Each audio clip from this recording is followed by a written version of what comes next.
50년 만에 만난 동창의 자리. 번쩍이는 금팔찌를 차고 나타난 친구. 두식이는 제 낡은 점퍼 소매를 붙잡고 비웃더군요. 명수야, 너 착해 보인다. 우리 아들 회사에 경비 자리 하나 알아봐 줄까? 친구들의 비웃음 섞인 시선 속에서 저는 그저 허허 웃기만 했습니다. 하지만 정확히 30분 뒤 화장실에서 마주한 그 녀석의 진짜 민낯. 여러분은 감히 상상이나 하셨을까요? 그 화려한 금팔찌 뒤에 숨겨진 처절한 눈물을 말입니다. 우리는 기억합니다. 야, 빨리 먹어. 하얀 나 이거 쌀밥 한 남기면 엄마한테 그릇이 혼나. 세상 전부였던 1970년대의 그 시린 겨울을요. 나에게 계란말이를 건네주던 그 따뜻했던 소녀는 왜 50년 뒤 괴물이 되어 나타났을까요? 그리고 모두가 저를 실패한 노인이라 손가락질할 때 제가 왜 끝까지 침묵을 지켰는지 오늘 그 가슴 먹먹한 반전의 이야기를 들려드리려 합니다. 돈보다 귀한 것이 무엇인지, 진짜 성공한 인생은 어떤 것인지 지금 바로 시작합니다. 구독과 좋아요, 그리고 알림 설정까지 꼭 한번 부탁드릴게요. 여러분의 작은 응원이 이 채널에 큰 힘이 됩니다. 진심으로 감사합니다. 사랑합니다. 여러분, 잠시 눈을 감고 50년 전 그날로 가보실까요? 지금처럼 매끄러운 아스팔트 길은 상상도 못하던 시절이었지요. 매일 아침 명수의 하루는 낡아서 앞코가 다해진 고무신을 신고 십리길 학교를 향해 걷는 것으로 시작되었습니다. 길가엔 이름 모를 들꽃들이 피어 있었지만 명수의 눈엔 그게 꽃으로 보이지 않았습니다. 그저 저걸 먹을 수 있을까? 하는 생각뿐이었지요. 아침 이슬에 젖은 풀잎이 바지춤을 적셔도 소녀는 멈추지 않았습니다. 등 뒤에 맨 낡은 가방 안에는 책 몇 권이 전부였거든요. 남들은 가방을 흔들 때마다 달그락달그락 정겨운 양은 도시락 소리가 났지만 명수의 가방에선 오직 종이 부딪히는 소리만 났습니다. 그 고요함이 명수에게는 세상에서 가장 큰 소음처럼 부끄럽게 느껴지곤 했습니다. 드디어 수업 종료를 알리는 종소리가 울립니다. 교실 안은 순식간에 난장판이 됩니다.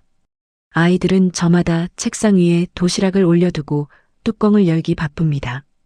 교실 안을 가득 채우는 건 고소한 참기름 냄새와 짭조름한 멸치볶음 냄새였습니다. 명수는 익숙한 듯 자리에서 일어납니다. 명수야, 밥 안 먹어? 묻는 친구의 말에 아침을 너무 많이 먹어서 배가 안 고파라는 뻔한 거짓말을 남기고 교실 밖으로 도망치듯 나옵니다. 명수가 향한 곳은 학교 구석의 낡은 수도가였습니다. 소녀는 수도꼭지를 틀고 콸콸 쏟아지는 찬물을 두 손 가득 모아 들이킵니다. 한 바가지, 두 바가지. 그렇게 물로 배를 채우고 나면 뱃속에서 꾸르륵 소리가 멈추는 것 같았습니다. 명수는 운동장 미루나무 아래에 누워 하늘을 봅니다. 구름이 마치 하얀 쌀밥처럼 보여서 소녀는 얼른 눈을 감아버렸습니다. 그때였습니다. 야, 이 멍청아. 여기서 뭐해? 퉁명스러운 목소리의 주인공은 두식이었습니다. 마을 이장님 댁 아들이자 명수의 둘도 없는 단짝. 두식이는 자기 얼굴만 한 커다란 도시락통을 들고 명수 옆에 털썩 주저앉았습니다. 나 오늘 반찬이 너무 많아서 다 못 먹겠어. 엄마가 계란을 3개나 부쳐주셨거든. 아, 진짜 짜증나게 많네. 두식이는 투덜대며 도시락 뚜껑을 열었습니다. 거기엔 윤기가 흐르는 하얀 쌀밥과 명수가 평생 꿈에서나 보던 두툼한 계란말이가 놓여 있었습니다. 두식이는 젓가락으로 계란말이 절반을 뚝 떼어 명수의 입가에 들이밀었습니다. 야, 빨리 먹어. 야, 나 빨리 먹어. 이거 나 남기면 남기면 엄마한테 혼나. 내가 좀 도와줘. 명수는 거절하고 싶었지만 이미 입안엔 침이 가득 고였습니다. 조심스럽게 베어 문 계란말이는 입안에서 사르르 녹아내렸습니다. 소년 명수에게 그것은 단순한 음식이 아니었습니다. 누군가가 자신의 빈 마음을 채워준 첫 번째 온기였지요. 학교를 마치고 돌아오는 길, 황금빛 노을이 온 마을을 물들였습니다. 두 소녀는 나란히 걷다 잠시 언덕 위에 멈춰 섰습니다. 배가 부르니 그제야 아름다운 풍경이 눈에 들어왔던 모양입니다. 두식이가 갑자기 명수의 어깨에 손을 올리며 호기롭게 외쳤습니다. 야, 명수야. 나중에 우리 어른 되면 말이야. 내가 너한테 계란말이 말고 소고기 사줄게. 맨날 사줄게. 명수는 수줍게 웃으며 고개를 끄덕였습니다. 그래, 나는 그럼. 나중에 내가 힘들 때 내가 꼭 도와줄게. 소년들의 목소리는 노을 속으로 멀리 퍼져나갔습니다. 하지만 세월은 참으로 매정했습니다. 그로부터 50년이 흐르는 동안 두식이는 자신이 소고기를 사주겠다고 약속했던 친구를 깎아내려야만 살아남을 수 있는 고단한 노인이 되었고, 명수는 그 친구의 자존심을 지켜주기 위해 자신의 성공을 숨겨야 하는 깊은 사람이 되었습니다. 이제 그 소년들은 각기 다른 무게의 삶을 짊어지고 저 화려한 동창회장 문 앞에 서 있습니다. 강남의 한 고급 한정식집, 육중한 문을 열자마자 왁자지껄한 소음과 알싸한 술 냄새가 훅 끼쳐옵니다. 50년 만에 마주한 얼굴들. 그 주름진 얼굴 위로 저마다 살아온 세월의 성적표가 그려져 있습니다.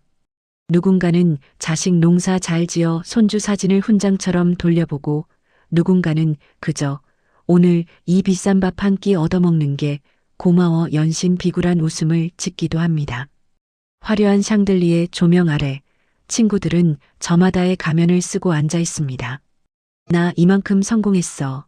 나 이만큼 대접받아라고 말이죠. 하지만 그 웃음소리 이면에는 노년의 외로움과 병든 몸, 그리고 사라져가는 젊음에 대한 쓸쓸함이 안개처럼 깔려 있었습니다. 명수는 그 소란스러운 풍경 속에서 가장 낮은 자리에 앉아 조용히 보리차를 한 모금 들이킵니다.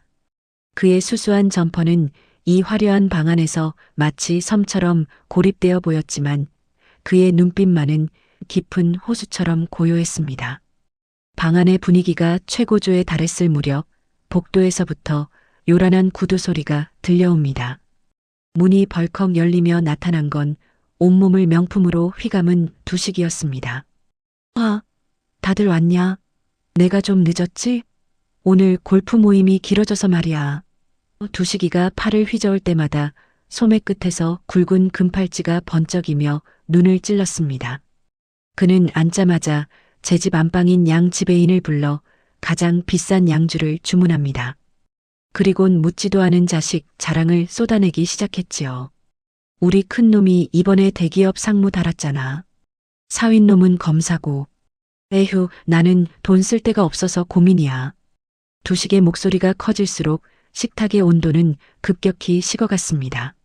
친구들은 겉으로는 부럽다며 손뼉을 쳤지만 속으로는 그 무례한 잘난 척에 가슴이 답답해져 왔습니다. 그 화려한 금팔찌는 우정의 증표가 아니라 친구들을 누르기 위한 차가운 무기처럼 보였습니다. 술기운이 오른 두식의 시선이 마침내 구석에 앉은 명수에게 꽂혔습니다. 어이, 명수. 너 아까부터 왜 그렇게 입을 꾹 닫고 있어? 기가 죽었나? 두식은 비틀거리며 명수 곁으로 다가와 그의 낡은 점퍼 소매를 손가락으로 툭툭 건드렸습니다. 너 아직도 그 낡은 아파트 살지? 내가 보니까 너 딱 하더라. 우리 아들 회사의 경비 자리 하나 알아봐 줄까? 옛날에 내가 내 도시락 좀 먹어준 정이 있는데 그 정도는 해줘야지. 방 안은 순식간에 얼음장처럼 차가워졌습니다. 누군가는 헛기침을 하고 누군가는 안쓰러운 눈으로 명수를 바라보았습니다. 하지만 명수는 화를 내지도 고개를 숙이지도 않았습니다. 대신 그는 두식의 흔들리는 눈동자를 가만히 응시했지요.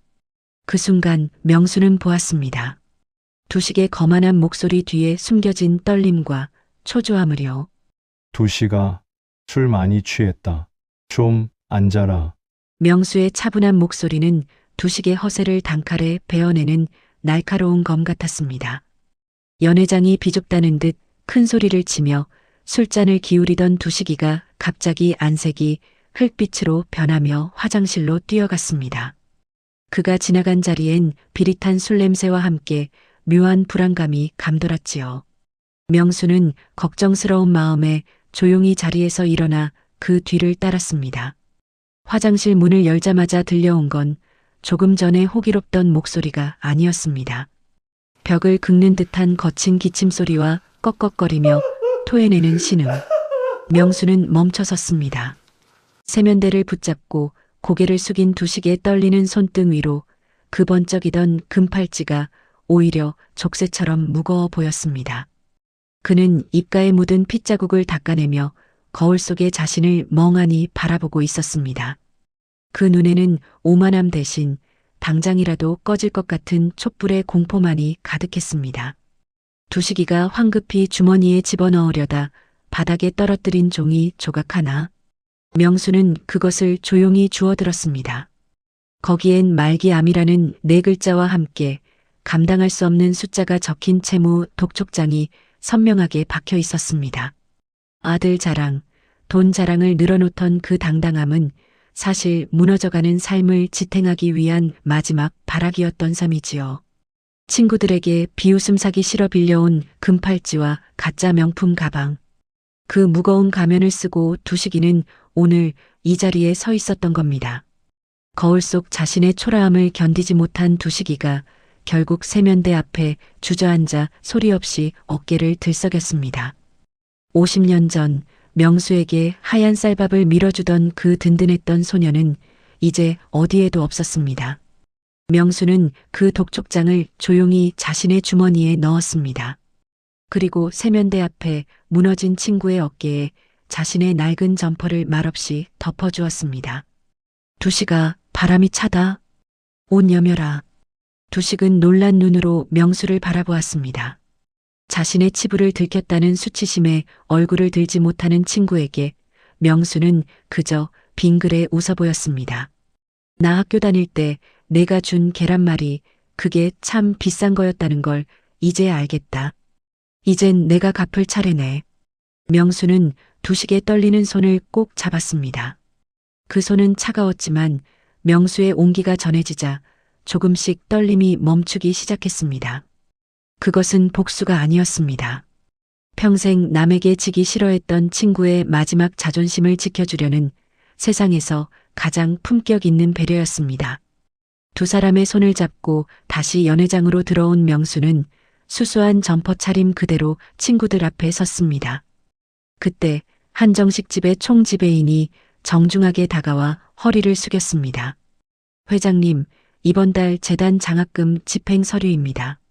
그리고 사모님께서 오늘 식사 대접은 본인이 하시겠다고 미리 결제하셨습니다. 장내에 찬물을 끼얹은 듯한 정적이 흘렀습니다. 무시당하던 명수가 사실은 수천억대 자산가이자 복지재단 이사장이었다는 사실에 친구들은 입을 다물지 못했습니다. 하지만 명수는 거드름을 피우는 대신 두식을 옆에 세우고 당당히 말했습니다. 여러분, 여기 제 친구 두식이가 이번에 우리 재단 고문을 맡기로 했습니다. 제 인생에서 가장 배고플 때 밥을 나눠준 이 친구의 안목이 우리 재단에 꼭 필요하거든요. 두식의 눈에 고였던 눈물이 툭 떨어졌습니다. 그건 굴욕의 눈물이 아니라 진정한 친구를 되찾은 감사의 눈물이었습니다. 동창회가 끝나고 모두가 떠난 밤 두 사람은 학교 뒷산 언덕 벤치에 나란히 앉았습니다. 명수는 주머니에서 김이 모락모락 나는 계란말이 김밥 2줄을 꺼냈습니다. 두식아, 50년 전에는 내가 줬으니 오늘은 내가 주는 거다. 이거 먹고 기운 차려라. 우리 갈 길 아직 멀다. 두식은 떨리는 손으로 김밥을 입에 넣었습니다. 어린 시절 그 하얀 쌀밥보다 훨씬 더 따뜻하고 눈물겨운 맛이었습니다. 저 멀리 지는 해는 세상을 붉게 물들이며 마지막 인사를 건네고 있었습니다. 노을은 말하고 있었습니다. 인생은 무엇을 가졌느냐가 아니라 누구와 함께 걷고 있느냐가 진짜 성공이라고요. 오늘 이야기 어떻게 들으셨나요? 우리 인생에도 두식이 같은 친구가 있고 명수 같은 친구가 있을 겁니다. 누군가를 이기기 위해 채운 금팔찌보다 상대의 시린 어깨를 감싸주는 낡은 점퍼 하나가 더 빛나는 법이지요. 여러분의 곁에는 지금 어떤 친구가 계신가요? 혹은 여러분은 누군가에게 어떤 친구가 되어주고 계신가요? 오늘 밤 잊고 지냈던 오랜 친구에게 잘 지내냐는 문자 한 통 보내보시는 건 어떨까요? 긴 이야기 끝까지 들어주셔서 감사합니다. 여러분의 노후도 명수의 미소처럼 고요하고 넉넉하시길 기원합니다. 오늘 이야기가 여러분께 작은 용기와 지혜를 드렸기를 바랍니다. 힘든 순간에도 포기하지 않는 것. 그것이 바로 우리가 가진 가장 큰 힘이 아닐까요? 다음에도 더 좋은 이야기로 찾아뵙겠습니다.